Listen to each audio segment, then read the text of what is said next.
जय हिंद साथियों, स्वागत है आप सभी का एक नए जोश और एक नई उमंग के साथ। देखिए, बिहार में बजट भी पेश हो चुका है और अब इंतजार उन सारी वैकेंसीज का है जिसके लिए सरकार ने अनाउंसमेंट किया है। तो क्या आप तैयार हैं? खुद को तैयार कीजिए यार। आप लोग जब तक तैयार नहीं होंगे ना, ये एग्जाम निकलेगा और कोई और बाजी मारकर ले जाएगा। इसलिए मैं आप लोगों से लगातार कह रहा हूं, निरंतरता प्रयास बनाए रखिए और हमारे साथ सतत अभ्यास करते रहिए। 100 प्रश्नों की श्रृंखला हम डेली लेकर आ रहे हैं आपके लिए। आज ये हमारा छठा सेट है और ये सारे वीडियो आपको हमारे एप्लीकेशन पे भी दिखेंगे, यानी कि यूट्यूब वाला वीडियो जो है वहां पे अपलोड कर दिया जाता है। वो कारण क्या है यहाँ पे कि चूंकि यूट्यूब पे क्या होता है, बहुत ही ज्यादा डिस्ट्रैक्शन है। लोग जो है ना यूट्यूब का वीडियो देखते देखते कहीं और कुछ वीडियो देखने लगते हैं। तो जिसके लिए हमने इन सभी वीडियोस को अपने एप्लीकेशन पे भी डाल रखा है और वहां से जाके जो है आप अपना ये सारा वीडियो भी देख सकते हैं। इसका पीडीएफ जो है हम लोग उस वीडियो के साथ साथ संलग्न कर रहे हैं, तो आपको वहां से वो पीडीएफ भी सारे दिख जाएंगे। तो चलिए शुरुआत करते हैं आज के सेट का, और सेट नंबर है ये 6 यहाँ पे, जहां पे हम लेकर आए हैं 100 प्रश्न की ये श्रृंखला। आज हम 600 प्रश्न कवर कर चुके रहेंगे इस वीडियो में। तो निरंतरता आप हमारे साथ बनाइए इस वीडियो में और देखिए कितने उत्तर आपसे सही हो पा रहे हैं। तो पहले प्रश्न के ऊपर लेकर चलते हैं दोस्तों सीधे आपको यहाँ पे। आज का पहला प्रश्न देखिए इकोनॉमिक्स से है। देखिए, निम्न स्तरीय वस्तु की मांग में अगर गिरावट आ जाए तो उपभोक्ता की आय में क्या बढ़ोतरी होगी या गिरावट होगी या दुगना होगा या स्थिर होगा, ये पूछा है आपसे, है ना। ये चार ऑप्शन जो दिया है, क्या होगा इसमें बताइए आप लोग यहाँ पे। तो देखिए, जब भी मांग में गिरावट होगा, मांग में जब भी गिरावट होगा तो आपको यहाँ पे जो है उपभोक्ता की आय में क्या होगी, वृद्धि होगी। आप एक बात बताइए हमें, आप उपभोक्ता हैं, आपकी कमाई बढ़ेगी तो आप जाहिर सी बात है कि जब चावल खाते थे तो चावल की जगह पुलाव बनाकर खाइएगा, है ना। तो ये क्या हो रहा है, उपभोक्ता की आय में कब होगा, जब वो पैसे ज्यादा कमाएगा, यानी कि वो वृद्धि होगी। तो इकोनॉमी हमारा यही कहता है कि आप कम पैसा कमाइएगा ना, तो सबसे पहले क्या चीज आपको अपना यहाँ पे देखना होगा, तो हमारा खाना पीना पहले चल सके, फिर उसके बाद कपड़े, फिर उसके बाद मकान, ये सारी चीजें होती है ना। तो उपभोक्ता अगर आप हैं, तो अगर आपकी वस्तुओं की मांग में अगर गिरावट हुई तो जाहिर सी बात है आपकी आय में वृद्धि होगी। और आपको बता दें कि जब व्यक्ति आय में वृद्धि होती है तो उनके रहन सहन का तरीका भी बदलता है। आय में वृद्धि होने पर जो है उपभोक्ता वर्ग अधिक कीमत की वस्तुओं को सेवन करना चाहता है और इसलिए ये जो है इसकी आय में वृद्धि होती है। सवाल नंबर चलते हैं 2 पे दोस्तों, आंसर करेंगे। पशुओं के प्रति क्रूरता की रोकथाम भारत के संविधान की 7वीं अनुसूची में दी गई है। ये सूची में सूचीबद्ध है, तो ये कौन सी सूची में सूचीबद्ध है आप हमें बताइए। पशुओं के प्रति क्रूरता, देखिए पशुओं के प्रति क्रूरता की बात जब भी होगी यहाँ पे ना, तो भारत के संविधान के 7वीं अनुसूची में इसके बारे में अपडेट दिया गया है।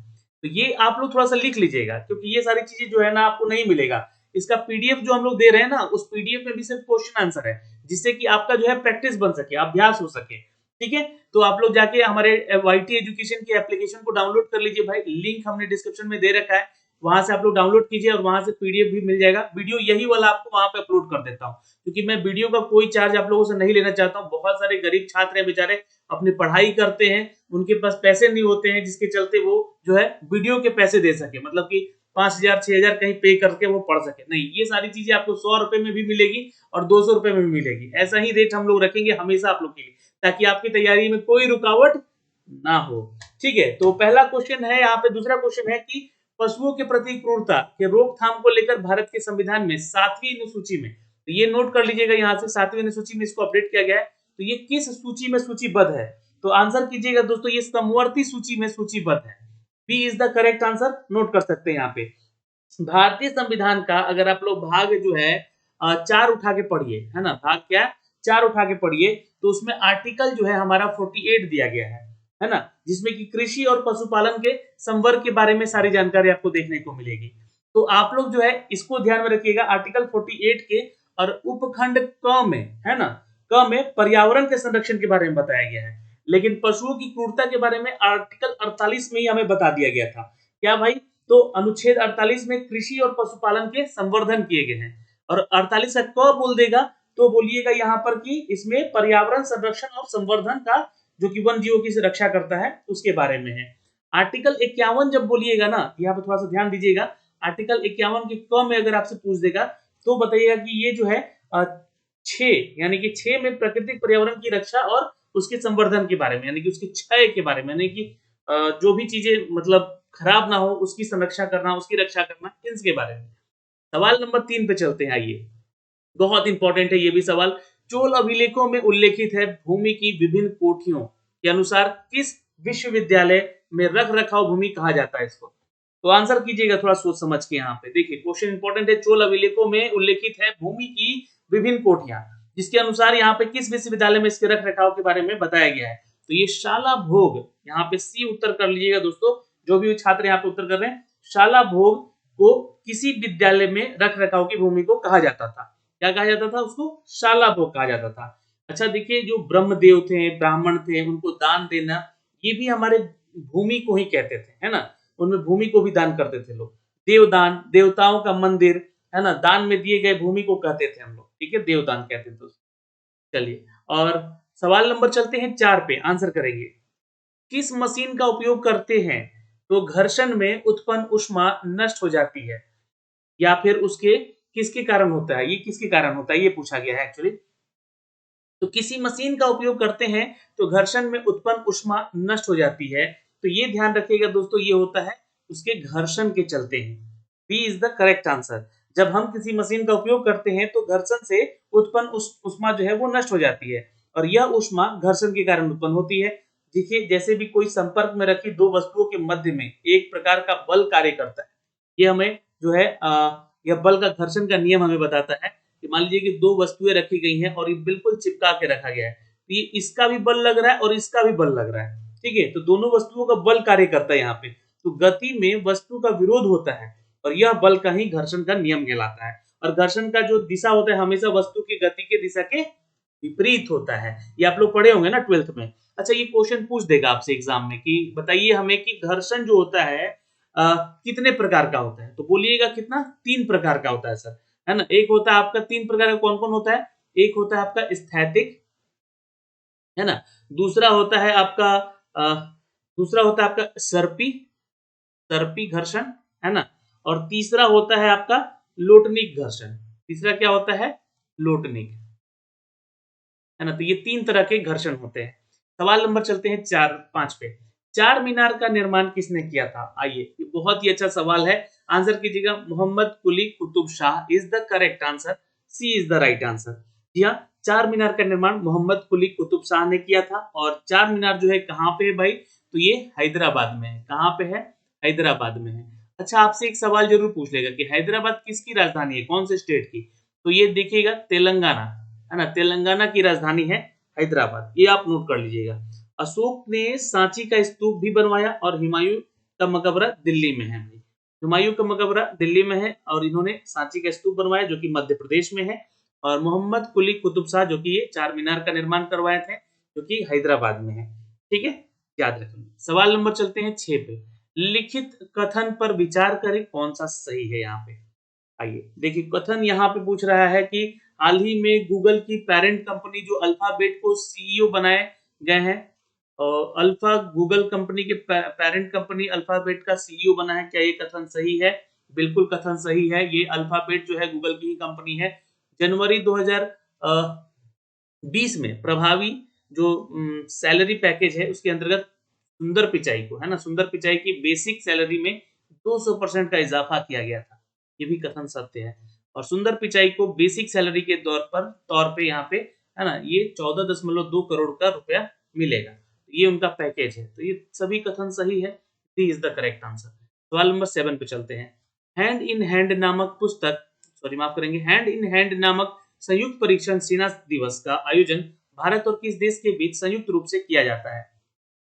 बिल्कुल, ये भारत और चाइना के बीच में किया जाता है दोस्तों, याद रखेंगे, ठीक है, हैंड इन हैंड, ठीक है। ये क्वेश्चन आ चुका है एग्जाम में भी आपके, और एग्जाम में भी पूछा जा सकता है, इसलिए इसको ध्यान में रखिएगा। सी उत्तर कर लीजिएगा, इज द राइट आंसर। सवाल नंबर चलते हैं 8 पे दोस्तों। लिखित में से कौन सा देश 2023 में, है ना, निम्नलिखित में से है, 2023 में पुरुष के हॉकी विश्व कप की मेजबानी करेगा? तो भारत करने जा रहा है दोस्तों। A is the correct answer, note कर लेंगे यहाँ से। जी हाँ, सवाल नंबर चलते हैं दोस्तों 9 पे, आंसर करेंगे। 1916 में महात्मा गांधी ने दमनकारी बागान व्यवस्था के खिलाफ किसानों के संघर्ष के लिए प्रेरित करने के लिए किसका दौरा किया था? 1916 की बात हो रही है, तो ये ध्यान रखिएगा कि महात्मा गांधी उस समय जो है एक दमनकारी बगान व्यवस्था कर रहे थे, जो कि किसानों के संघर्ष के लिए कर रहे थे, और ये चंपारण के दौरान हो रहा था दोस्तों। 1919 के दौरान जो है चंपारण में ही गांधी जी थे, है ना, 1917, 1918, है ना, तो ये ध्यान रखिएगा चंपारण सत्याग्रह से संबंधित था। सी इज द करेक्ट आंसर। 1916 में ही कांग्रेस के लखनऊ अधिवेशन में राजकुमार शुक्ल ने, किसने भाई, लिख लीजिएगा, राजकुमार शुक्ल ने इनको आमंत्रण किया गांधी जी को कि आप आइए, जो नील की खेती करते हैं किसान, उनकी समस्याओं को समझिए। और फिर अप्रैल 1917 में, क्या भाई, तो अप्रैल 1917 में ये ध्यान रखिएगा कि हाँ, भारत में सर्वप्रथम गांधी जी ने चंपारण सत्याग्रह का नेतृत्व किया था। तो यहां से आंसर सी कर लीजिएगा, इज द करेक्ट आंसर। सवाल नंबर चलते हैं 10 पे आंसर करेंगे।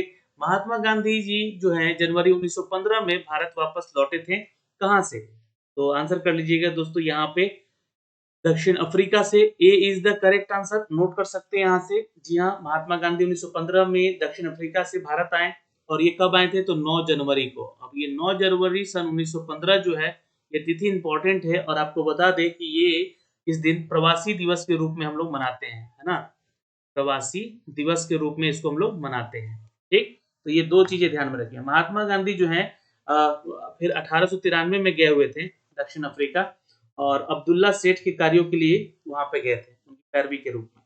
ठीक है, फिर 1907 में सर्वप्रथम दक्षिण अफ्रीका में भी इन्होंने रंगभेद के प्रति जो आह्वान किया था, वहां पे 1907 में एक आंदोलन वहां भी कर चुके थे। लेकिन भारत में अगर कभी पूछेगा कि महात्मा गांधी का पहला, तो बताइएगा 1917 वाला, जो कि चंपारण सत्याग्रह था। सवाल नंबर चलते हैं 11 पे। भारत और किस देश के बीच छोटा समुद्री रास्ता पाक जल संधि तथा मन्नार की खाड़ी है? तो बिल्कुल ध्यान रखिएगा, पाक जल संधि जब भी पूछेगा ना, तो बताइएगा श्रीलंका के साथ है ना, पाक समझ के पाकिस्तान मत कर लीजिएगा वहां पे। ठीक है, तो भारत और श्रीलंका के बीच छोटी समुद्री रास्ता का पाक जल संधि है, जो कि मन्नार की खाड़ी है दोस्तों, याद रखेंगे। और मलक्का जो है ना, मलक्का जल संधि, ये अंडमान निकोबार और दक्षिण चीन सागर के साथ है। तो मन्नार और मलक्का में भी आंसर मत गलत मत कीजिएगा, है ना। मलक्का जो है आपका, ये भारत के अंडमान, है ना, अंडमान निकोबार के साथ और सागर के साथ ये है, और दक्षिण चीन सागर के साथ, दक्षिण चीन सागर है ना, ये नोट कर लीजिएगा आप लोग। दक्षिण चीन सागर के साथ जो है आपको यहाँ पे साझा करता है, यानी कि ये जो बीच में संधि है इनका। दोवर जल संधि है, इंग्लिश चैनल और उत्तरी सागर के बीच में है। और एक है आपका सुसीमा जल संधि, जो कि जापान सागर और पूर्वी चीन सागर के बीच में है। सवाल नंबर चलते हैं 12 पे दोस्तों। गति के दूसरे नियम के अनुसार किसी दिए हुए बल के लिए त्वरण वस्तु के किसके व्युत्क्रमानुपाती होता है? तो गति का नियम तो आप लोग पढ़े होंगे, ये किसकी व्युत्क्रमानुपाती होता है भाई? तो गति के दूसरे नियम के अनुसार, जो दूसरा नियम कहता है, ये व्युत्क्रमानुपाती होता है द्रव्यमान के। B is the correct answer. अच्छा, बल जो है बल के समानुपाती होता है, और संवेग के परिवर्तन के बल की दिशा में लगता है। ये न्यूटन का दूसरा नियम भी कहता है, ये आप ध्यान रखेंगे। और प्रथम गति नियम क्या होता है? तो प्रथम गति नियम दूसरे गति नियम का ही अंग है। किसी वस्तु के द्रव्यमान में वेग की गुणनफल को उस वस्तु का हम संवेग कहते हैं। ये परिभाषी है। सवाल नंबर 13 पे चलते हैं। कमरे को गर्म करने या खाना पकाने में उपयोग होने वाली विद्युत तापक में तारों की कुंडली में होती है, उसे क्या कहते हैं? क्वेश्चन इंपॉर्टेंट है। कमरे को जब गर्म करने या फिर खाना को पकाने में जो उपयोग होता है विद्युत, है ना, विद्युत तापक, उसमें तारों की जो कुंडली होती है, उसे हम क्या कहते हैं? उसे हम लोग कहते हैं अवयव। C is the correct answer. Element कहते हैं उसको, याद रखेगा। लेकिन जो बल्ब में होता है उसको फिलामेंट कहते हैं। और विद्युत फ्यूज का प्रयोग परिपथ में लगे उपकरणों की सुरक्षा के लिए किया जाता है। तो आंसर तो यहाँ पे अवयव करेंगे। तो विद्युत फ्यूज जो होता है ना, आप लोग देखे होंगे, आप लोग के घर में जैसे कि बोर्ड लगा रहता है, स्विच बोर्ड, उसमें एक आपका जो है विद्युत फ्यूज को बनाए रखने के लिए एक सदैव परिपथ दिया जाता है, जिसके श्रेणी क्रम में इसको जोड़ा भी जाता है। इसमें सीरीज में इसको जोड़ा जाता है। तो ये क्वेश्चन भी पूछ लेगा, किसमें जुड़ा है? तो श्रेणी क्रम में जुड़ा है। और फ्यूज के तार में टीन और सीसा का मिश्रण होता है। ये भी आपसे पूछ सकता है क्वेश्चन एग्जाम में, ध्यान रखिएगा। सवाल नंबर चलते हैं 14 पे दोस्तों। दिए गए कथनों पर विचार करें, कौन सा कथन सही है, ये आपको बताना है यहाँ पे। ओके, तो all foreign policy for India के लेखक हैं एल के एडवाणी। क्या ये कथन सही है? या ये जो है कथन आपका all foreign policy for India के लेखक हैं एल.के. अडवाणी। ये यहाँ पे थोड़ा सा हमें लगता है कि गलत होगा, है ना। Wings of fire APJ Abdul Kalam की लिखी हुई है, और ओपन आंद्रे अगासी की आत्मकथा, ये कथन सही है। तो 2 और 3 जो है हमारा यहाँ पे सही है, इसलिए ऑप्शन नंबर डी के साथ आप जा सकते हैं। ठीक है। माई कंट्री माई लाइफ पुस्तक के एल.के. अडवाणी है। एल.के. अडवाणी की जो फेमस पुस्तक है my country my country my life, ये इनकी पुस्तक है। ये वाली पुस्तक इनकी नहीं है।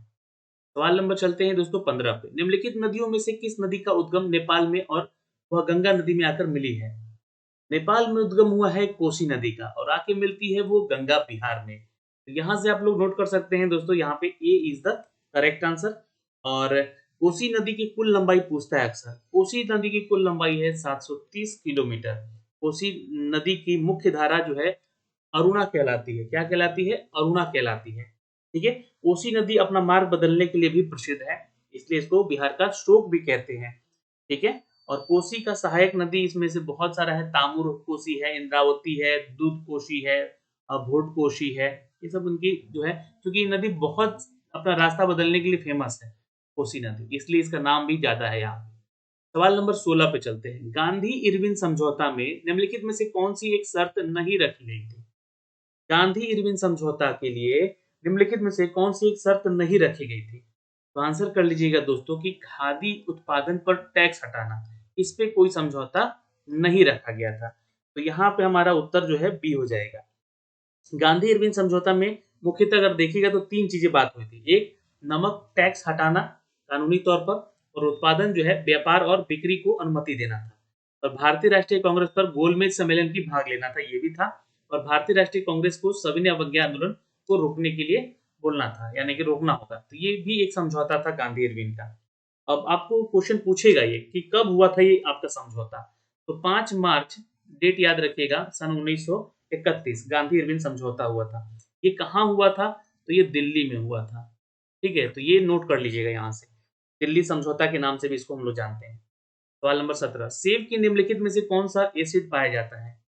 तो सेब में जो है दोस्तों, आपको बता दें, आप लोग भी आंसर कीजिए जितने भी छात्र जुड़ रहे हैं यहाँ पे, है ना। मौलिक acid, B is the correct answer, note कर सकते हैं यहाँ से। जी हाँ, मौलिक एसिड के नाम से जानते हैं हम लोग। सवाल नंबर 18 पे चलते हैं। प्रकाश संश्लेषण के दौरान हरे पौधे सूर्य के प्रकाश से ऊर्जा का उपयोग कार्बन डाइऑक्साइड और पानी से इसे संश्लेषित करने के लिए करते हैं। बिल्कुल, यहाँ से याद रखिएगा glucose, A is the correct answer, note कर सकते हैं। सेब में देखिए बहुत सारा चीज है। प्रकाश संश्लेषण के दौरान जो है हरे पौधे जो होता है सूर्य के प्रकाश से ऊर्जा का उपयोग करते हैं। क्या करते हैं? क्योंकि उसका उपयोग करके कार्बन डाइ CO2 और पानी यानी कि H2O, है ना, H2O से संश्लेषित होता है। क्या बनता है? वो ग्लूकोज बनता है। तो ग्लूकोज का सूत्र पूछेगा आपसे, तो बताइएगा C6H12, है ना, O6 प्लस ये निकलता है इसमें से क्या है? H2O और O2 यानी कि ऑक्सीजन भी यहाँ से निकलता है। ठीक है, तो आंसर कर लीजिएगा यहाँ पे ग्लूकोज। ये ग्लूकोज का सूत्र है। सवाल नंबर चलते हैं 19 पे। भारत में सबसे ऊंचाई पर स्थित रेलवे स्टेशन किस राज्य में है? तो ये है Paschim Bangal, C is the correct answer, note कर लीजिएगा। और भारत का सबसे लंबा अगर पूछेगा तो ये सबसे क्या पूछा है? ऊंचाई में। तो अभी पश्चिम बंगाल है। और भारत का सबसे लंबा रेल मार्ग जो है ये डिब्रूगढ़ है। डिब्रूगढ़ है। ठीक है, अब ये कहाँ तक है? तो ये कन्याकुमारी तक है। ठीक है, चलिए। सर्वाधिक ऊंचाई पर रेलवे स्टेशन, अब आपको बता दें कि विश्व में पूछेगा तो क्या बताइएगा? तो ये आपका वॉल्विया में है दोस्तों। वॉल्विया में है सौंदोर स्टेशन। सौंदोर स्टेशन है वो। ठीक है, वॉल्विया में है विश्व का। और भारत में तेज चलने वाली ट्रेन वंदे भारत एक्सप्रेस बन चुकी है अब। सवाल नंबर 20 पे चलते हैं। भारत के संविधान के अनुच्छेद में चुनाव आयोग की संसद और राज्य विधानसभा के चुनाव का पर्यवेक्षण करने की शक्ति कौन देता है? आपकी आर्टिकल बताना है आपको यहाँ पे भाई। तो बिल्कुल याद रखेंगे दोस्तों, यहाँ पे भारत का संविधान का अनुच्छेद 324 है। D is the correct answer. और ये चुनाव आयोग को संसद और राज्य विधानसभाओं को चुनाव का पर्यवेक्षण करने की शक्ति देता है। अगर आप आर्टिकल 214 की बात करेंगे, आर्टिकल 214 की बात करेंगे, तो यहाँ पे थोड़ा सा ध्यान दीजिएगा। ये क्या बताता है हमें कि राज्यों में उच्च न्यायालय, है ना, राज्यों में उच्च न्यायालय, उच्च न्यायालय, ठीक है, राज्यों में उच्च न्यायालय यानी कि हाई कोर्ट के गठन का उल्लेख हमें 214 में मिलता है। और आर्टिकल 314 बोलेगा तो, आर्टिकल 314 बोलेगा तो कुछ सेवाओं के विद्यमान अधिकारियों का संरक्षण उपबंध करता है। और आर्टिकल 341 जब बोल देगा तो ये बोलिएगा इन 341 और 342 है, कि दोनों आर्टिकल में हमें राष्ट्रपति के आदेशों की द्वारा जो अनुसूचित जाति और जनजाति का निर्धारण किया गया है उसके बारे में बताया गया है ना। ये SC ST से संबंधित है आपका आर्टिकल, ठीक है, जो कि राष्ट्रपति के आदेशों के अनुसार है, ठीक है। सवाल नंबर चलते हैं दोस्तों 21 पे। दुनिया का सबसे बड़ा द्वीप नदी कौन सा है, कहाँ स्थित है? तो ये है मांजुली, याद रखेंगे, ए इज द करेक्ट आंसर। दुनिया का सबसे बड़ा नदी द्वीप है, नदी द्वीप बोला गया है, ये आपको फोकस करना है। दुनिया का सबसे बड़ा द्वीप समूह अगर पूछेगा सिर्फ, है ना, ये नदी द्वीप पूछा है ना, यहाँ ध्यान रखिएगा, लेकिन आपसे पूछेगा कि द्वीप समूह, दुनिया का सबसे बड़ा द्वीप समूह कौन सा है, तो आपको बताना होगा। वहां पे ये है इंडोनेशिया में। कहाँ पे है? इंडोनेशिया में है। तो ये चीजें आपसे पूछ सकता है। दुनिया का सबसे बड़ा बांध कौन सा है? तो ग्रैंड बांध है। कौन सा है? ग्रैंड बांध है। ये कहाँ पे है? ये ग्रैंड बांध पुली में है, ग्रैंड पुली बांध के नाम से भी जानते हैं। दुनिया का सबसे बड़ा द्वीप कौन सा है? ये समूह पूछा गया है, ग्रुपिंग के बारे में, द्वीप ग्रुप, लेकिन यहाँ पे अगर पूछेगा सबसे बड़ा द्वीप कौन सा है दुनिया का, तो बताइएगा ग्रीनलैंड है, ठीक। ये सब याद रखिएगा थोड़ा थोड़ा, तो आपको बहुत आगे फायदा करेगा, इसलिए इस वीडियो को आपको लोगों को हमने अपने एप्लीकेशन में भी डाल रखा है। वर्कला चौबारा, है ना, वर्कला चौबारा, चवक्कड़ और नतिका किस राज्य में समुद्र तट है? ये हमारे केरला में है दोस्तों। देखिए याद रखेंगे, आंसर क्या कर लेंगे? वर्कला और चौबारा और चवाकड़ जो है ये नतिका है, ये केरल राज्य के समूह का तट है। यहाँ पे ध्यान रखेंगे, यह जो है आपका गुजरात से लेकर गोवा तक के समुद्र तट को हम लोग कोंकण कहते हैं। गुजरात से लेकर गोवा तक के क्या कहते हैं इसको? तो कोंकण कहते हैं, कोंकण तट, ठीक है। अच्छा, गोवा से केरल तक का जो समुद्र तट है उसको क्या कहेंगे? ये भी क्वेश्चन सब पूछेगा। गोवा से लेकर केरल तक जो है, ठीक है, गोवा से लेकर केरल तक जो है समुद्र तट जो है उसको हम लोग कहते हैं, याद रखेंगे, मालाबार। ये भी क्वेश्चन पूछा गया है, ठीक है। और बंगाल की खाड़ी और मन्नार की खाड़ी को जोड़ने वाले जल संधि को हम लोग पाक जल संधि कहते हैं, भारत और श्रीलंका के बीच में। सवाल नंबर चलते हैं दोस्तों 23 पे। निम्नलिखित में से क्या हिंदुस्तानी शास्त्रीय संगीत का कंठ संगीत रूप में नहीं है? नहीं बोला गया है, ध्यान दीजिएगा। निम्नलिखित में से क्या यहाँ पे है जो कि नहीं है ना, शास्त्रीय संगीत का कंठ संगीत नहीं है, तो ये पखवाज जो है, ये उत्तर कर लीजिएगा। पखवाज हिंदुस्तानी शास्त्रीय संगीत का कंठ संगीत यानी कि वोकल फॉर्म नहीं है ना, वोकल फॉर्म नहीं है ये। और धमार जो होता है, धमार, है ना, धमार जो है ये जन्म ब्रज भूमि के लोक संगीत का है और इसका प्रचलन ब्रज के क्षेत्रों के लिए लोकगीत के रूप में किया जाता है। ये हमारा एक शास्त्रीय लोकगीत है ये। और ध्रुपद, ध्रुपद जो है गंभीर प्रकृति का संगीत भी है। सवाल नंबर चलते हैं 224 पे। यूनाइटेड किंगडम से संसद के 7 सदस्यों का एक समूह था जिसे कि ब्रिटिश भारत के किस संवैधानिक सुधारों का सुझाव देने के लिए गठित किया गया था?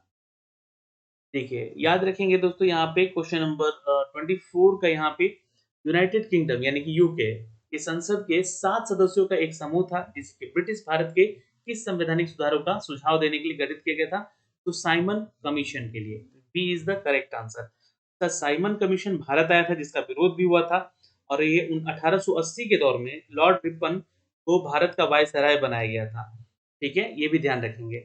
और उस समय भारतीय शिक्षा के विषय के बारे में सोचा गया। 1882 में एक कमीशन भी गठित किया गया था, भारतीय शिक्षा आयोग कहा जाता था उसको, ठीक है। तो ये ध्यान रखेंगे, साइमन कमीशन, यूनाइटेड किंगडम के संसद के 7 सदस्य आए थे यहाँ पे, जिनका बहिष्कार किया गया था, जिसे ब्रिटिश भारत के लिए संवैधानिक सुधारों का सुझाव देने के लिए इसको बनाया गया था।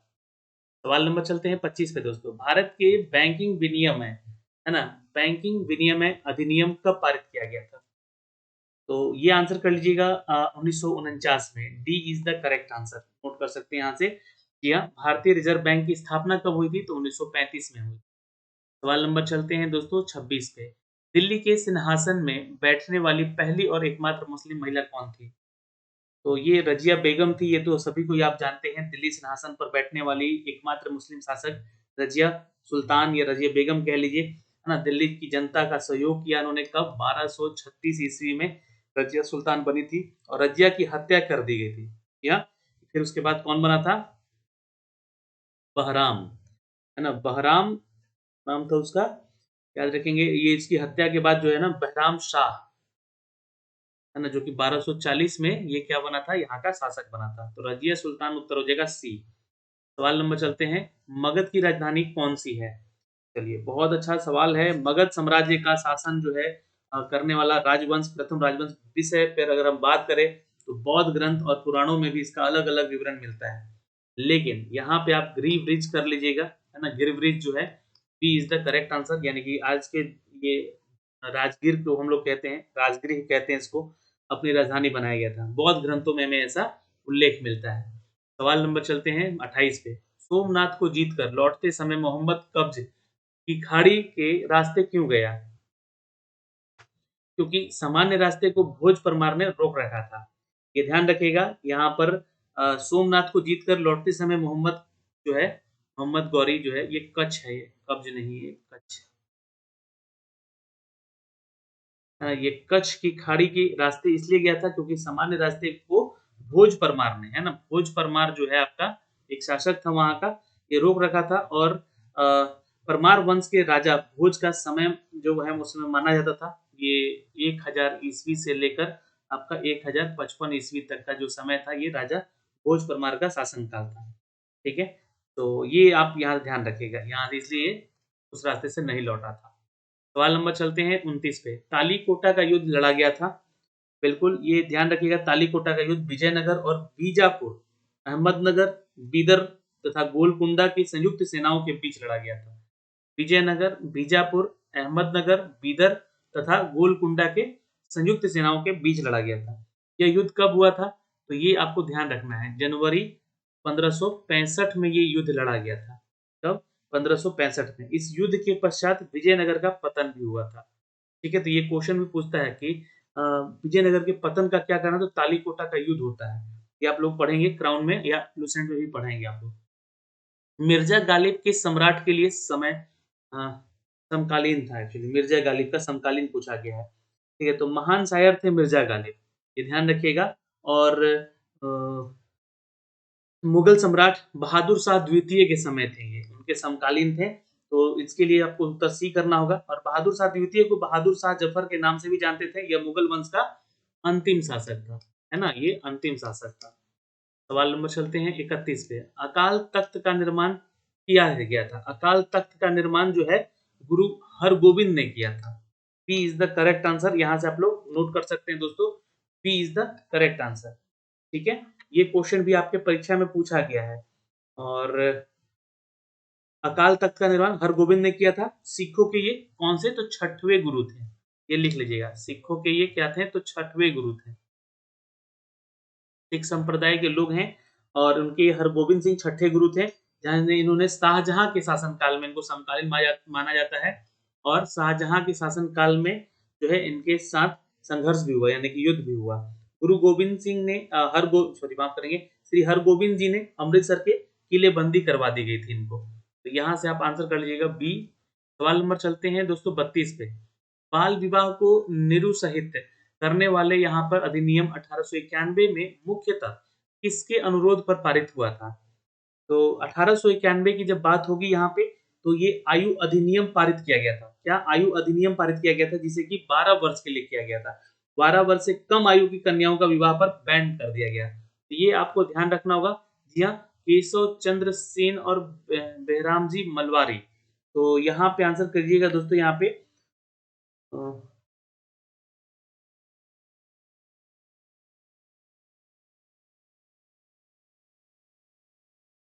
आंसर यहाँ पे कर लीजिएगा दोस्तों, it's C is the correct answer.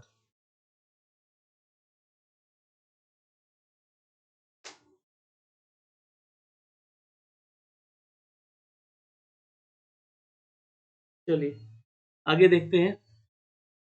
सवाल नंबर चलते हैं दोस्तों यहाँ पे।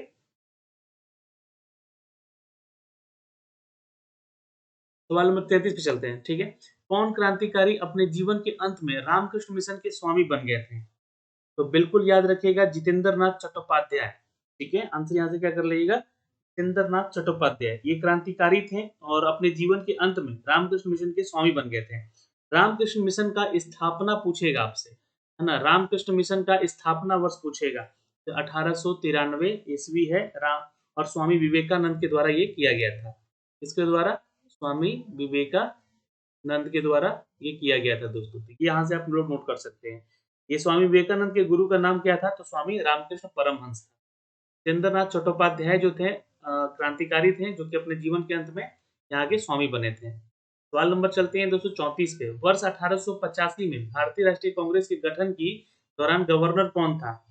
तो ये समय याद रखना है ना। इसका जो है 28 दिसंबर 1885 में इसका गठन भी किया गया था।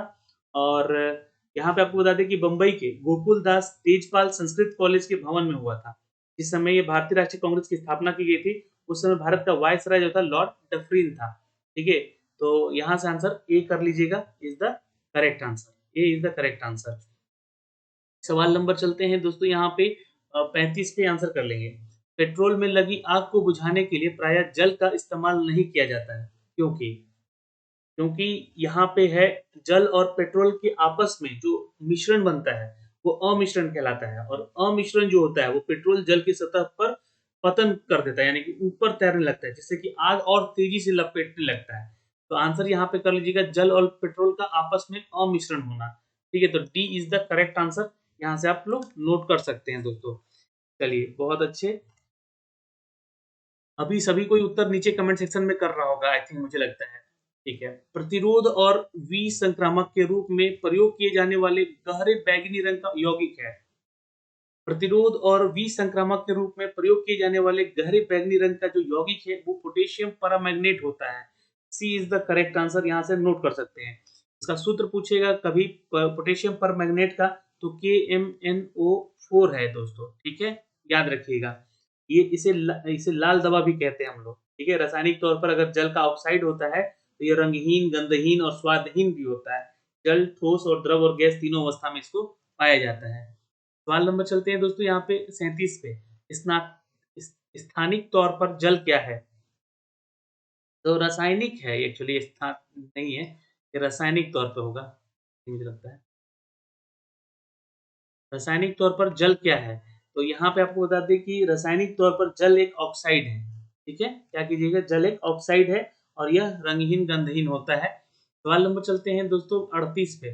संयुक्त राष्ट्र महासभा द्वारा मानव अधिकारों के विश्वव्यापी घोषणा कब स्वीकृत किया गया है? बिल्कुल याद रखेंगे दोस्तों, 10 दिसंबर 1948। 10 दिसंबर 1948 B is the correct answer. और ये दोस्तों 1967 में संयुक्त राष्ट्र से मानवाधिकार को सार्वभौमिक बनाया गया था। मानवाधिकार संगठन जो है मानव से जुड़ी हुई समस्याओं को ध्यान में रखते बनाया गया था 10 दिसंबर 1948 को। लेकिन भारत में आपको बता दें कि भारत में जो है 1992 का जो एक्ट लाया गया है ना, उसके अधीन में 1993 के मानवाधिकार आयोग की स्थापना भी की गई भारत में। तो भारत का पूछेगा तो 1992 एक्ट लाया गया था मानवाधिकार के लिए, लेकिन इसको 93 में पारित किया गया। ये बताइएगा आप लोग। ये लेकिन यहाँ पूछा गया है संयुक्त राष्ट्र महासभा के बारे में। ये 10 दिसंबर 1948। सवाल नंबर चलते हैं 39 पे। निःशुल्क शिक्षा का अधिकार कुछ सीमाओं के अंतर्गत है। निःशुल्क शिक्षा का अधिकार कुछ सीमाओं के अंतर्गत है, जैसे कि मौलिक अधिकार के रूप में ये गारंटित है। तो आंसर ए कर लीजिएगा दोस्तों, A is the correct answer. अच्छा, अनिवार्य है यहाँ पर निःशुल्क शिक्षा देना। 14 वर्ष से कम उम्र के बच्चों को भारत में अनिवार्य है निःशुल्क शिक्षा देना। और आर्टिकल हमारा 45 क्या कहता है, याद रखिएगा, आर्टिकल हमारा 45 कहता है कि ये भाग 4 में है, ये भी ध्यान रखिएगा ना। भाग 4 में आर्टिकल 45 कहता है कि ये निःशुल्क शिक्षा 14 वर्ष से कम बालक को देना होगा, और ये प्रविष्टि यहाँ पे बताई गई है। ठीक है, लेकिन बाद में 86th अमेंडमेंट किया गया, 86वां संविधान संशोधन किया गया, जो कि सन 2002 में किया गया था। कब किया गया था? सन 2002 में किया गया था। इसके अधीन निःशुल्क शिक्षा देने की बात कही गई जहाँ पे आर्टिकल 21 के खंड क में, है ना, इसमें जोड़ा गया और इस प्रकार शिक्षा के दैहिक और प्राण की स्वतंत्रता को जोड़ा गया यहाँ पे। ठीक है, यहाँ से ये भी अमेंडमेंट किया गया था इसको लेकर। सवाल नंबर चलते हैं 40 पे दोस्तों। निम्नलिखित समादेशों में से कौन सा समादेश किसी अवैध व्यक्ति से सरकारी पद को बचाने के लिए जारी किया जाता है? देखिए क्वेश्चन ऐसे कहीं नहीं मिलेंगे आपको देखने को, थोड़ा टाइम दीजिएगा तो बहुत सारे क्वेश्चन अच्छे-अच्छे दिखने को मिलेंगे। इसलिए मैं बोलता हूँ कि YT education is the best way to your find the success. ठीक है, तो अपने सक्सेस को पाना है तो यहाँ पे जुड़ना होगा आपको। ठीक है, और यहाँ पे देखिए ये क्वेश्चन बहुत इंपॉर्टेंट है। निम्नलिखित समादेशों की बात हो रही है। अधिकार परीक्षा पढ़े हैं आप लोग। अधिकार परीक्षा समादेश किसी अवैध व्यक्ति से सरकारी पद को बचाने के लिए किया जाता है। तो ये निषेध है। क्या है ये? निषेध है ना? सॉरी माफ करेंगे, ये एक अधिकार परीक्षा है। सॉरी माफ करेंगे, अभी तो सी इज द राइट आंसर। यहाँ से नोट कर लीजिएगा। और उच्चतम न्यायालय के आर्टिकल जी हाँ 32 में 5 समादेश रिट जारी किया गया था। आर्टिकल 32 में 5 समादेश जारी किया गया था जो कि ये हमें बताया जाता है। और आर्टिकल 32 में संवैधानिक उपचार का वर्णन भी है, वो भी हमें मिलता है। उच्चतम न्यायालय में वाद और विवाद ला सकता है ये आर्टिकल 32, ये भी हमें पढ़ना है। लेकिन 5 समादेश जो कि रिट है हमें अधिकार परीक्षा के बारे में बताया गया है। सवाल नंबर 41 पे चलते हैं। भूकंप की तीव्रता मापने के लिए को क्या कहा जाता है? बिल्कुल याद रखिएगा दोस्तों, 41 का आंसर कीजिएगा। ये रिएक्टर पैमाना कहलाता है। क्या कहलाता है? रिएक्टर पैमाना। भूकंप को तीव्रता मापने के लिए रिएक्टर पैमाना हम लोग यूज करते हैं। चार्ल्स रिएक्टर, ठीक है, रिएक्टर चार्ल्स रिएक्टर जो है ये 1935 में, है ना, इसका विकास किए, यानी कि इसको खोज किए। 5 रिएक्टर तक जो है भूकंप हम लोग नापते हैं, है ना, जो भी हम लोग कहते हैं ना कि स्केल कितना है, तो 5 स्केल तक इनके द्वारा। लेकिन 6 और उससे अधिक रिएक्टर पैमाना भी भूकंप हम लोग अब माप सकते हैं, इसको कि डेवलप किया गया था। सवाल नंबर चलते हैं दोस्तों 42 पे, आंसर करेंगे। भारत में तंबाकू उत्पादन में प्रथम स्थान पर कौन सा राज्य है? सी, जी हाँ, Paschim Bangal is the correct answer. तंबाकू उत्पादन के लिए आंध्र प्रदेश होना चाहिए ना। ठीक है, आंसर होगा B, Andhra Pradesh is the correct answer. Note कर लीजिएगा यहाँ से। ठीक है, आंध्र प्रदेश तंबाकू के लिए जाना जाता है। तंबाकू एक उत्तेजक पदार्थ है दोस्तों, ठीक है, जो कि आंध्र प्रदेश में सबसे ज्यादा इसको पाया जाता है। इसमें निकोटीन की मात्रा होती है। तंबाकू में क्या होता है? निकोटीन होता है, निकोटीन होता है जो कि आपको नींद नहीं लगने देता है। तो और अगर विश्व की बात करेंगे तो चाइना, है ना, चाइना जो है आपका विश्व में सबसे अधिक तंबाकू का उत्पादन करता है। और भारत में सर्वाधिक जो है पुर्तगाली जो है इसका तंबाकू सेवन करते थे, वही इसको लेकर आए थे जो पुर्तगाल से थे। तो चीन इज द करेक्ट आंसर विश्व के लिए। और भारत में आंध्र प्रदेश राज्य में सबसे ज्यादा होता है, प्रथम स्थान पे है। कैमरे का कौन सा भाग मानव नेत्र दृष्टि पटल के सदृश है? यानी कि लगभग वही है, वही काम करता है जो कैमरे का ये भाग करता है। तो यहाँ पे उत्तर कीजिएगा दोस्तों। जी हाँ, film, C is the correct answer. ये इसको क्या कहते हैं हम लोग? फिल्म कहते हैं। लेंस तो बहुत दूर की बात है ना। आपको बता दें कि कैमरे का जो फिल्म होता है वो मानव नेत्र के दृष्टिपटल यानी कि रेटिना, रेटिना, है ना, रेटिना के सदृश काम करता है। एनालॉजियस ये वर्क करता है दोस्तों, लगभग बराबर, है ना। रेटिना पर जैसे जैसे प्रतिबिंब बनता है उसी प्रकार फिल्म पे रोल पे भी प्रतिबिंब बनता है हमारा। तो सी। सवाल नंबर चलते हैं 44 पे, आंसर करेंगे। यदि किसी गेंद को ऊर्ध्वाधर रूप से ऊपर फेंका जाए तो गुरुत्वीय त्वरण क्या होगा? यदि किसी गेंद को ऊर्ध्वाधर रूप से ऊपर फेंका जाए तो गेंद की गति विपरीत दिशा में होगी। A is the correct answer. Note कर सकते हैं यहाँ से। ठीक है, A is the correct answer, note कर लीजिएगा यहाँ से। अच्छा, ये आकर्षण बल के कारण पृथ्वी प्रत्येक वस्तु पर आकर्षण बल लगता है, इसलिए ऐसा होता है। पृथ्वी के आकर्षण बल की दिशा पृथ्वी के केंद्र की तरफ ही होती है। अच्छा, पृथ्वी की गुरुत्वाकर्षण मान कितना होता है? तो 9.8 मीटर पर सेकंड स्क्वायर होता है, ठीक है मान। ठीक है, ये आपको याद रखना होगा। सवाल नंबर चलते हैं 45 पे दोस्तों, आंसर करेंगे। एक साफ शीशी के प्लेट पर बनी पानी की बूंदे, है ना, गिरने से फैल जाता है, जबकि पारा जो है ना, पारा एक बूंद को गोलाकार बनाकर वहां पे टिका रहता है। ऐसा क्यों होता है?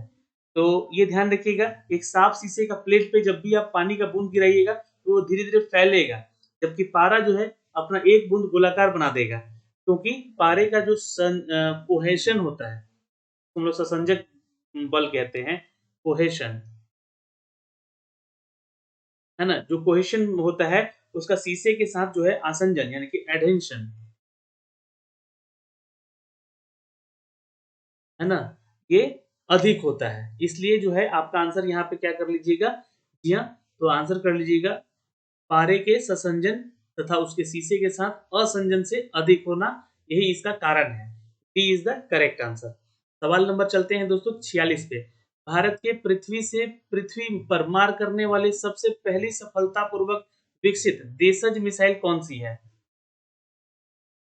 बिल्कुल आंसर कर लीजिएगा दोस्तों, पृथ्वी से पृथ्वी पर मार करने वाली सबसे सफलतम और है missile Prithvi. C is the correct answer, note कर सकते हैं। पृथ्वी है।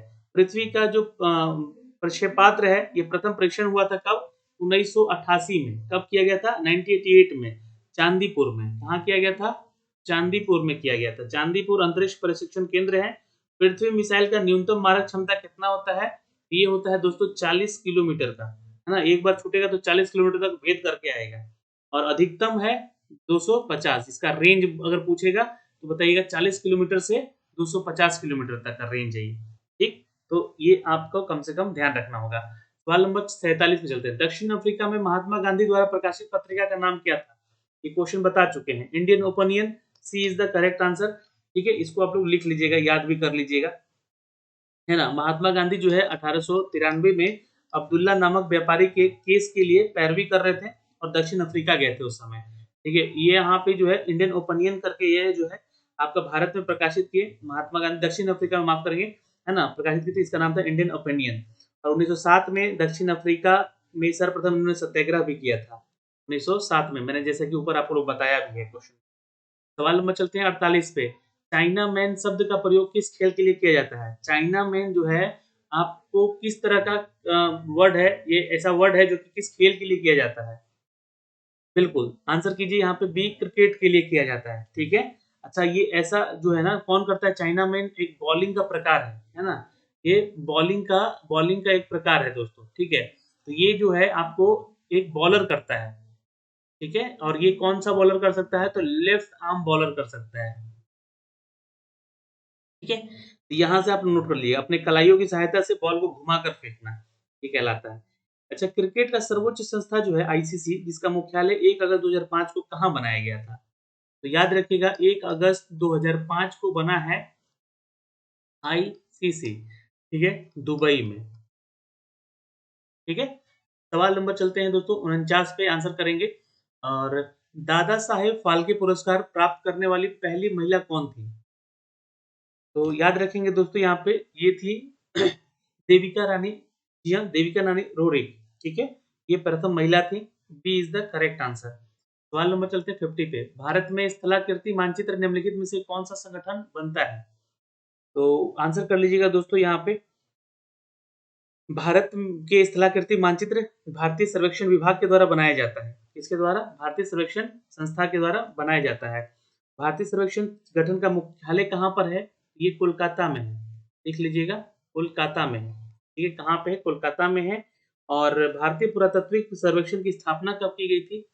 पुरातात्विक इसकी स्थापना की गई थी सन 1904 में। ये लिख लीजिएगा इसका।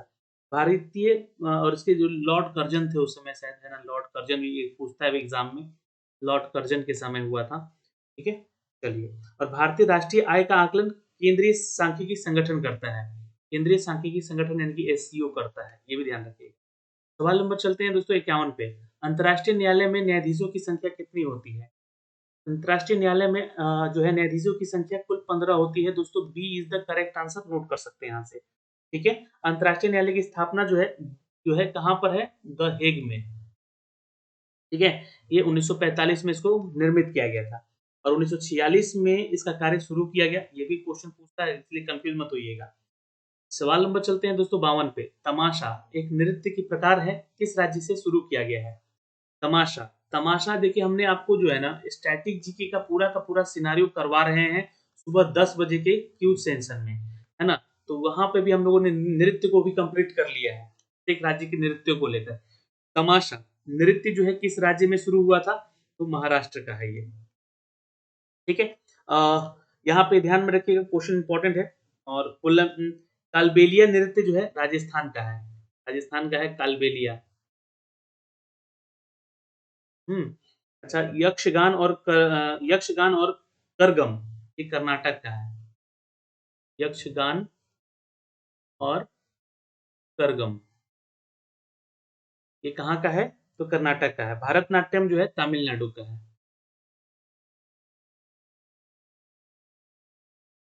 ठीक है। सवाल नंबर चलते हैं 53 पे। भारतीय पुरातात्विक सर्वेक्षण विभाग कहाँ स्थित है? तो आंसर कर लीजिएगा, भारतीय पुरातात्विक सर्वेक्षण विभाग कहाँ स्थित है? तो Kolkata. B is the correct answer, note कर सकते हैं, कोलकाता में है भारतीय पुरातात्विक सर्वेक्षण विभाग। अच्छा, केंद्रीय भवन निर्माण का अनुसंधान कहाँ है? तो रुड़की में है। ठीक है, ये क्वेश्चन पूछेगा आपसे अगर केंद्रीय भवन निर्माण,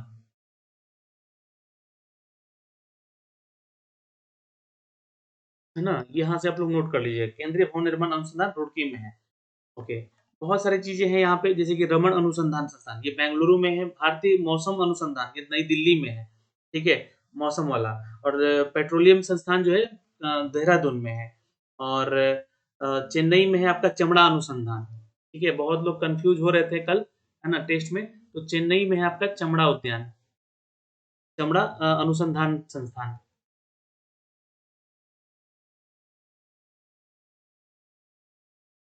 ठीक है, ये ध्यान रखिए, कानपुर जो लोग बोल रहे थे वो यहाँ पे गलत बोल रहे थे। ठीक है, याद रखिएगा। कपड़ा के लिए अहमदाबाद है अनुसंधान केंद्र, और राष्ट्रीय धातु विज्ञान जमशेदपुर में है। सवाल नंबर 54, कौन सा कार्बोहाइड्रेट मोनोसेक्राइड है? चलिए, तो यहां से आंसर कर लीजिएगा दोस्तों, मोनोसेक्राइड है ग्लूकोज और फ्रक्टोज। यहां से उत्तर बी कर लीजिएगा, इज द करेक्ट आंसर। यह कार्बोहाइड्रेट मोनोसेक्राइड और ग्लूकोज और फ्रक्टोज होता है। कार्बोहाइड्रेट जो दोस्तों, ये आपको बता दें कि डाइसेक्राइड के अंतर्गत मल्टोज और सुक्रोज और लैक्टोज का निर्माण करता है। इसलिए हमारा आंसर कर लेंगे बी। सवाल नंबर चलते हैं 55 पे। उपापचय उपाचय उपाचय जो है, उपाचय के परिणाम स्वरूप ऊर्जा किस रूप से तुरंत रखी जाती है? ये मेटाबॉलिज्म कहते हैं इसको, उपापचय को। ठीक है, ये एटीपी के थ्रू। ठीक है, याद रखिएगा, एटीपी के थ्रू जो है, एटीपी को क्या कहते हैं? तो एडेनसाइन ट्राई फास्फेट। ठीक है, जो कि एनर्जी करेंसी कहते हैं इसको, एक तरह से कहें तो एनर्जी करेंसी ही कहते हैं इसको, है ना। एडिशन एडेन एडेनसाइन ट्राई फॉस्फेट। ठीक है, इसको एटीपी का फुल फॉर्म कहते हैं। सवाल नंबर चलते हैं दोस्तों 56 पे। विक्र विक्र की खराबी के कारण रक्त में यूरिया का मात्रा बढ़ने को क्या कहते हैं? तो ये ऐसा होगा, तो अभी होगा दोस्तों, याद रखेंगे, यूरेनियम, यूरेमिया, है ना, यूरेमिया। ये is the correct answer, note कर सकते हैं यहाँ से। क्या कहते हैं इसको? यूरेमिया। विक्र की इकाई को हम लोग किस में मापते हैं? तो नेफ्रॉन में। नेफ्रॉन में इसकी इकाई है, याद रखेंगे। इसकी इकाई क्या है आपके? विक्र की खराबी को मापने वाले की इकाई को कहते हैं नेफ्रॉन। नेफ्रॉन जो है दोस्तों, विक्र के अध्ययन को हम लोग कहते हैं नेफ्रोलॉजी। क्वेश्चन पूछेगा कि इसके अध्ययन को क्या कहते हैं, तो याद रखेंगे, कहते हैं नेफ्रोलॉजी। चलिए, सवाल नंबर चलते हैं दोस्तों यहाँ पे 57 पे। रुधिर दाब का नियंत्रण कौन करता है? ब्लड प्रेशर का नियंत्रण कौन करता है? तो ये यहाँ एड्रेनल ग्लैंड करता है हमारा, जिसको हम लोग नियंत्रण एड्रेनल कहते हैं। तो ये is the correct answer, note कर सकते हैं यहाँ से। सवाल नंबर चलते हैं 58 पे। संकरवात, है ना, सॉरी माफ करेंगे, संकरकंद, शकरकंद में क्या रूपांतरण होता है? तो आंसर कर लीजिएगा, शकरकंद में क्या रूपांतरण होता है? तो जड़। Is the B is the correct answer, note कर सकते हैं। जड़ का रूपांतरण होता है, जैसे कि मूली, गाजर, चुकंदर, ये सब क्या है? तो ये खाने योग्य भाग है, और इसको लोग जड़ कहते हैं इसका। ठीक है, चलिए, अदरक, हल्दी और आलू खाने योग्य भाग है, इसका तना होता है, वो ध्यान रखिएगा, तना लिखा गया है ना। अदरक, हल्दी, ओल, अरबी, प्याज, आलू, ये सब खाने योग्य जो है इसका, उसको लोग तना कहते हैं उसको। लेकिन यहाँ पे शकरकंद जो है आपका जड़ का जो रूपांतरण है। सवाल नंबर 59, प्रकाश ऊर्जा रासायनिक ऊर्जा में बदलती है। याद रखेंगे दोस्तों, प्रकाश ऊर्जा जो है, प्रकाश संश्लेषण। ठीक है, प्रकाश ऊर्जा रासायनिक ऊर्जा में कब बदलती है? तो प्रकाश संश्लेषण के दौरान बदलती है। सवाल नंबर चलते हैं 60 पे। निम्नलिखित में से कौन एक सुमेलित नहीं है? अब नहीं बोला गया है, ध्यान में रखिएगा। बिल्कुल, देखिए, डीएनए की संरचना यहाँ पे देखिए, रेगुलेटरी जीन जो है, ये आपको मैच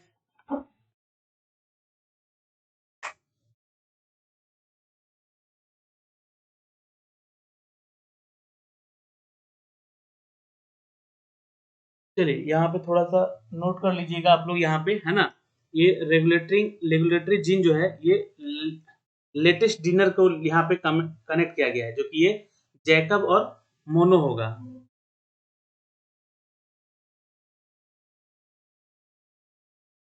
ठीक है, तो ये थोड़ा सा आप लोग ध्यान रखिएगा। सवाल नंबर चलते हैं दोस्तों यहाँ पे 61 पे। निमोनिया किस सूक्ष्म जीव के कारण होता है? निमोनिया जो है आपका जीवाणु के कारण होता है। ठीक है, तो डी उत्तर हो जाएगा यहाँ पे। यह फेफड़े को प्रभावित करता है। ठीक है, फेफड़ों को प्रभावित करता है। ठीक है, सवाल नंबर चलते हैं दोस्तों 62 पे। निम्नलिखित में से कौन सम्मिलित नहीं है? तो आंसर कीजिएगा 62 का यहाँ पे। सेंट थॉमस जो है ये हर्षवर्धन से किया गया है, ये गलत मैच है यहाँ पे। ठीक है, यहाँ से क्या कर लीजिएगा, ये गलत उत्तर हो जाएगा हमारा, तो इसलिए उत्तर बी कर लेंगे यहाँ पे। हेंगसॉन जो है हर्षवर्धन, और अब्दुल रजाक जो है देवराय द्वितीय, और मेगास्थनीज जो है चंद्रगुप्त मौर्य के शासनकाल में भारत आए थे। ठीक है, सवाल नंबर चलते हैं 263 पे। महिलाओं को स्त्री शक्ति पुरस्कार निम्नलिखित में से किसके लिए दिया जाता है? तो ये देखिए, आपको बता दें कि खेल कूद में उनकी उत्कृष्ट उपलब्धियों के लिए दिया जाता है, और महिलाओं की बेहतरी के लिए उनके साहस और पराक्रम के लिए दिया जाता है। तो 2 और 3 यहाँ पे उत्तर सही होगा, इसलिए ऑप्शन नंबर ई हम करेंगे यहाँ पे। सवाल नंबर चलते हैं 64 पे। निम्नलिखित में से कौन सा सही है? तो नहीं, सही बताना है यहाँ पे। ठीक है, तो आप बताइए यहाँ पे। देखिए ये जो है गलत है। ग्रीस एंथेक्स सही है, और नाइजीरिया का टोरंटो सही है। तो ये 2 यहाँ पे आपका है जो कि मेल सही दिया गया है। बाकी आंसर यहाँ पे ई हो जाएगा। ठीक है,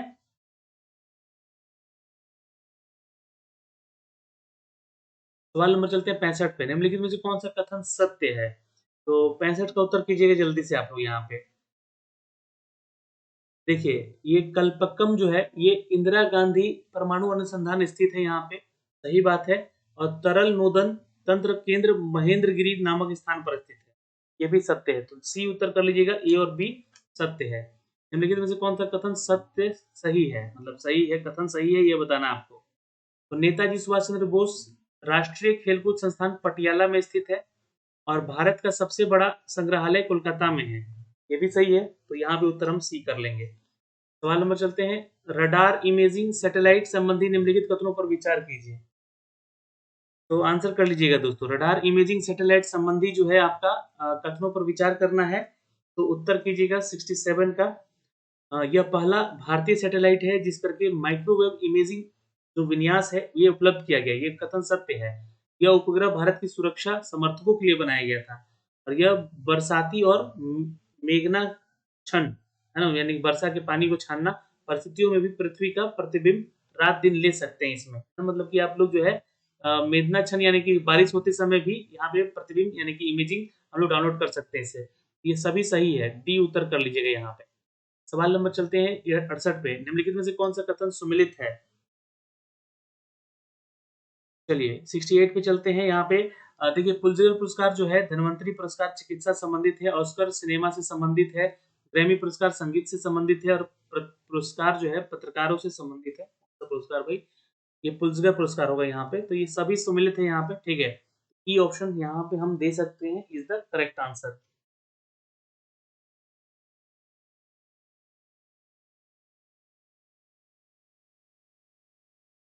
बिल्कुल।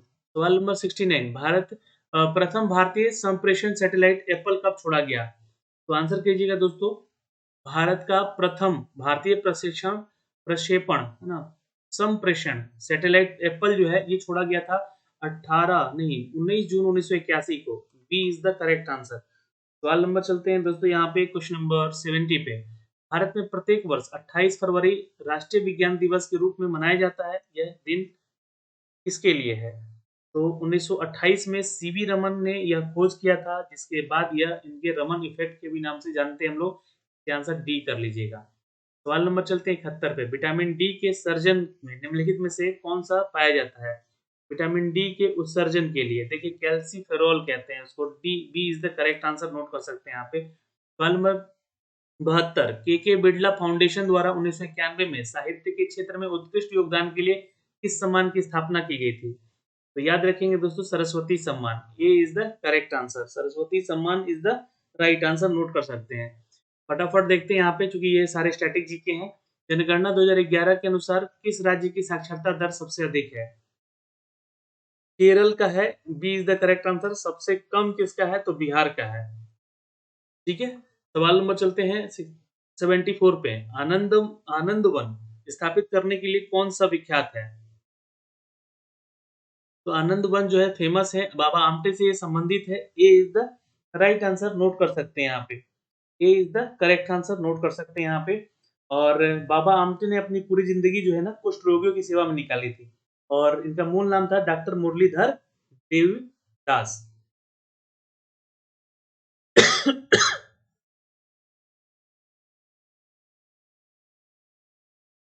ठीक है, आमटे।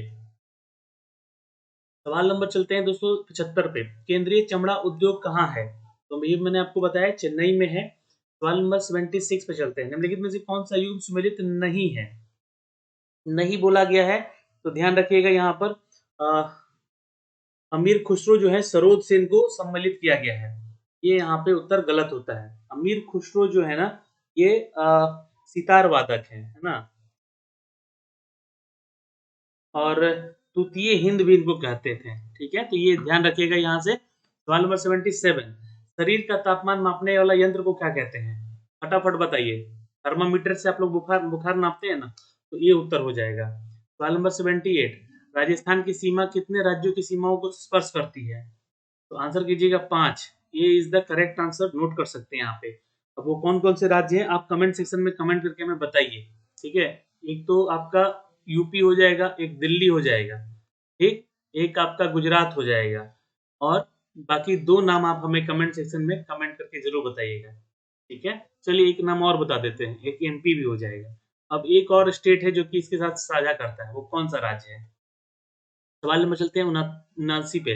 किसी तारे का अंत न्यूट्रॉन के तारे के रूप में होता है यदि इसका द्रव्यमान और द्रव्यमान के पदों में होगा, सौर द्रव्यमान के पदों में होगा। तो ये जो 2m तथा 4m के मध्य में बना रहेगा न्यूट्रॉन इसका। ठीक है, सवाल नंबर 80 पे चलते हैं। निम्नलिखित में से भारत की 12मासी नदी प्रणाली कौन सी है?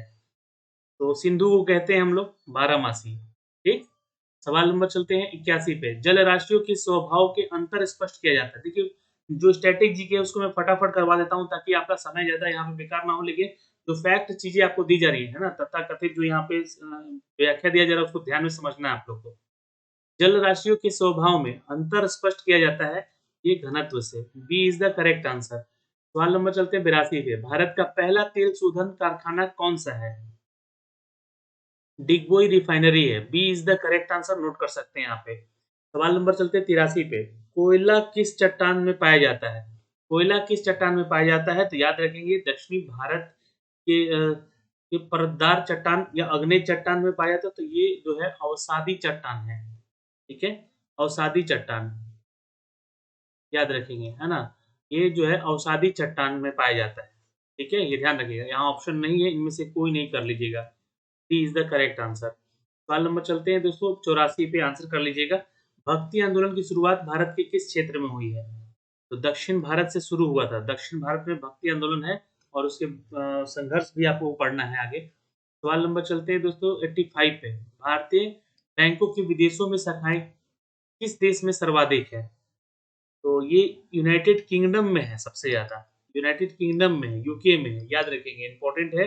आपसे क्वेश्चन भी पूछा गया एग्जाम में ये।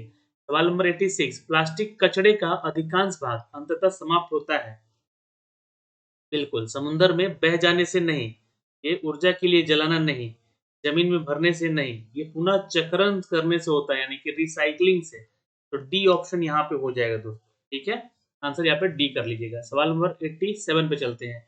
प्रधानमंत्री उज्ज्वला योजना की शुरुआत 1 मई 2016 से स्वच्छ ईंधन बेहतर जीवन के नारे के साथ हुई है। यह योजना किसका मुख्य उद्देश्य क्या रहा? इसका मुख्य उद्देश्य क्या था? तो देखिए, महिला सशक्तिकरण को बढ़ावा देना, खाना पकाने के लिए स्वच्छ ईंधन का व्यवस्था करना, ग्रामीणों के स्वास्थ्य संबंधी खतरों को रोकना था। तो डी यानी कि सभी। सवाल नंबर 88। झील पारिस्थितिकी में पोषक तत्वों की प्रचुरण की प्रक्रिया को क्या कहते हैं? बिल्कुल, यहाँ पे कीजिएगा यूट्रोफिकेशन कहते हैं इसको। D is the right answer. सवाल नंबर चलते हैं 89 पे। पैसिफिक रिंग ऑफ फायर का संबंध किससे है? पैसिफिक रिंग ऑफ फायर का संबंध है ज्वालामुखी और भूकंपों के साथ। ठीक है, आंसर करेंगे सी इज द करेक्ट आंसर। सवाल नंबर 90। लॉकडाउन के दौरान कुछ विशेष घटनाएं देखने को मिली, जैसे कि दिल्ली में भूजल स्तर बढ़ जाना, लुधियाना तक की दूरी से हिमालय पर्वत का दिखना, ओजोन परत का क्षरण कम होना, नदियों का जल की अपेक्षा शुद्ध होना। इन सब घटनाओं के पीछे मुख्य कारण क्या था? तो ये ऑप्शन है आपके सामने। देखिए, इन सब का जो है मुख्य कारण अगर हम देखेंगे यहाँ पे, तो मानव गतिविधियों का न्यूनतम होना, ठीक है? और जैसे कि मानव गतिविधियों में गाड़ी का चलन होना, या फिर फैक्ट्री चलते हैं उनका यूज़ कम होना, पर्यावरण में प्रदूषण का कम होना, है ना? इसी कारण हो रहा था ना, मानव गतिविधि के चलते ही हो रहा था। ये प्रदूषण भी कम हो रहा था इनकी गतिविधियों के चलते। मानव के द्वारा रोकथाम के लिए किए गए विशेष प्रयास ये तो नहीं था। तो ये आंसर यहाँ पे हम ये ही करेंगे सर, ठीक है? सवाल नंबर चलते हैं यहाँ पे 91 पे। प्रसिद्ध पर्यावरणविद सुंदरलाल बहुगुणा का निधन हो गया। इसके नेतृत्व में कौन सा आंदोलन चलाया गया था? चिपको आंदोलन उत्तराखंड से संबंधित है दोस्तों, याद रखेंगे। सवाल नंबर चलते हैं 92 पे। निम्नलिखित में से कौन सा एक सदिश राशि नहीं है? अब नहीं है तो ध्यान में रखिएगा, यहाँ पर द्रव्यमान नहीं है। A is the correct answer. सदिश और अदिश में अंतर आप लोगों को कल भी बताया था हमने, क्वेश्चन समझिएगा वहां से। जल को कोलाइडी पदार्थ बनाते हैं, ठीक है? तो ये कोलाइडी पदार्थ जल को जो है ना धुंधला यानी कि गंदा बनाता है। ये ध्यान रखिएगा, C is the correct answer, note कर सकते हैं यहाँ से। सवाल नंबर चलते हैं 94 पे। जल में घुलनशील अवस्था में पाया जाता है, तो कार्बन डाइऑक्साइड पाया जाता है, ठीक है? ये ध्यान रखेंगे, CO2 पाया जाता है ये। सवाल नंबर चलते हैं दोस्तों यहाँ पे 95 पे। शरीर का तापक्रम कहाँ नियंत्रित होता है? तो ये हाइपोथैलेमस में नियंत्रित होता है, ठीक है? सवाल नंबर 96। विश्व शांति का विचार किस मुगल शासक ने बढ़ाया था? अकबर ने किया था दोस्तों, ठीक है? तो आंसर यहाँ पे सी कर लेंगे। और बदयुनी के अनुसार अकबर जो है मुस्लिम साम्राज्य का सबसे बड़ा शत्रु भी माना जाता था। ध्वनि तरंगों की प्रकृति क्या होती है? बिल्कुल, ये अनुदैर्ध्य होती है। B is the correct answer. सवाल नंबर चलते हैं 98 पे। बिंदुसार के शासनकाल में कहाँ पर विद्रोह हुआ था? तो ये तक्षशिला का क्षेत्र था दोस्तों, जो कि आज की स्थिति में ये पाकिस्तान में है, ठीक है? तत्कालीन पाकिस्तान में है ये। 99। विश्व बैंक ने निम्नलिखित में से किस राज्य के लगभग 1000 करोड़ रुपए की कर्ज को मंजूरी देने का प्रदान किया था? तो पश्चिम बंगाल के लिए दोस्तों। D is the correct answer, note कर सकते हैं। वर्ल्ड बैंक के द्वारा ये 1000 करोड़ रुपए का कर्ज दिया जाएगा, यहाँ पे डेवलपमेंट करने को लेकर, गरीबी भगाने को लेकर। मनुष्य के मस्तिष्क का सबसे बड़ा भाग क्या है? ये प्रमस्तिष्क है, ठीक है? C is the correct answer, note कर सकते हैं। आशा करते हैं कि इन 100 प्रश्नों में से आपका स्कोर अब अच्छा हो रहा होगा। आज ये छठा सेट था, आज हम लोगों ने 600 प्रश्नों की श्रृंखला कंप्लीट कर ली यहाँ पे। इसी तरह आप हमारे टेलीग्राम पे जुड़िए। टेलीग्राम हमारा है वाईटी एजुकेशन का, जहाँ पे आप लोग को डेली सुबह 10 बजे स्टैटिक जीके करवाया जा रहा है, साथ में करंट अफेयर भी दिया जा रहा है, और 11 बजे फुल मॉक टेस्ट दिया जा रहा है। फिर 8 बजे जो है साइंस का टॉपिक कवर किया जा रहा है। तो ये सारी चीज़ें बिहार दुर्गा के लिए करवाई जा रही है, बिल्कुल निःशुल्क। लेकिन अगर आप लोग हमारे पेड बैच में ज्वाइन होना चाहते हैं, तो अब लोग होली के बाद दूसरा पेड बैच शुरू करने जा रहे हैं। बैच नंबर 2 होगा, जहाँ पे आपको यहाँ पे टॉपिक वाइज और वो बुक दिए जाएँगे, बुक से रिलेटेड आपको पीडीएफ दिए जाएँगे, उनको पढ़ के आना होगा, और वो टॉपिक से रिलेटेड क्विज़ आपको करना होगा। यही नहीं, यहाँ पे हर संडे को हम लोग जो है एक फुल मॉक टेस्ट भी देते हैं, जिसमें कि आपको खुद का स्कोर चेक करना होता है। ये काम यहाँ पे जुड़कर कर सकते हैं आप लोग हमारे साथ। बाकी ये वीडियो मैं आपको अपने एप्लीकेशन पे भी अपलोड कर देता हूँ। इसका पीडीएफ भी आपको वहीं पे देखने को मिल जाएगा। जय हिंद।